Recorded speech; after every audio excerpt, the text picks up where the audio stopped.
জানিয়ে দিচ্ছি ডিসকভারি প্রধান শিরোনাম, সাথে আছি আমি নুরুন্নাহার জলে। প্রধানমন্ত্রী শেখ হাসিনা হেপাটাইটিস নির্মূলে সরকার গৃহীত পদক্ষেপের পাশাপাশি দেশের চিকিৎসক সমাজ, বেসরকারি ব্যক্তি, সংস্থা ও প্রতিষ্ঠান সহ সংশ্লিষ্ট সবাইকে এগিয়ে আসার আহ্বান জানিয়েছেন। তিনি বলেন, 2030 সালের মধ্যে বিশ্বব্যাপী হেপাটাইটিস নির্মূলের লক্ষ্য স্থির করা হয়েছে, যা বাস্তবসম্মত এবং আমাদের সবার প্রচেষ্টায় তা অর্জন সম্ভব। হেপাটাইটিস নির্ণয়ে পরীক্ষা করুন, টিকা দিন এবং প্রয়োজনে চিকিৎসা গ্রহণ করুন। 28 জুলাই বিশ্ব হেপাটাইটিস দিবস উপলক্ষে এক বাণীতে তিনি এ আহ্বান জানান।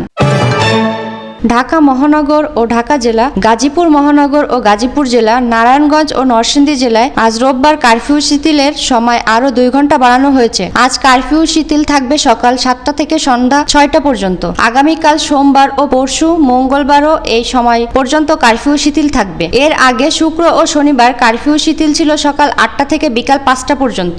গতকাল শনিবার রাত 11:15টার দিকে আইন শৃঙ্খলা রক্ষাকারী বাহিনী ঊর্ধ্বতন কর্মকর্তাদের সঙ্গে বৈঠক শেষে সংবাদ সম্মেলনে একথা বলেন স্বরাষ্ট্রমন্ত্রী আসাদুজ্জামান খান। রাজধানীর ধানমন্ডিতে স্বরাষ্ট্রমন্ত্রীর বাসায় বৈঠকে শেষে সংবাদ সম্মেলনে আসেন তিনি।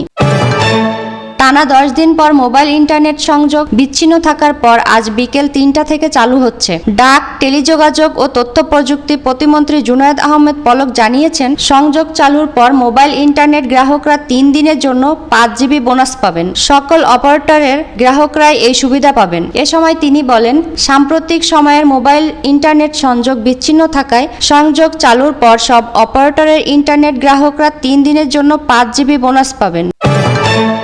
মুক্তিযুদ্ধ বিষয়ক মন্ত্রী বীর মুক্তিযোদ্ধা আ.ক.ম মোজাম্মেল হক বলেছেন, অগ্নিসন্ত্রাস ও নাশকতাকারীদের বিশেষ আদালতের সামারি কোর্টে বা ক্যামেরা আদালতে দ্রুত বিচার করে দৃষ্টান্তমূলক শাস্তির আওতায় আনা হবে। মন্ত্রী সংযুক্ত আরব আমিরাতে বিচারের কথা উল্লেখ করে বলেন, সে দেশে 60 জনের মতো বাঙালি মিছিল করেছিল। 24 ঘন্টার মধ্যে তাদেরকে শাস্তি দেওয়া হয়েছে। কারো যাবজ্জীবন, কারো 10, কারো 5 বছর সাজা দেওয়া হয়েছে।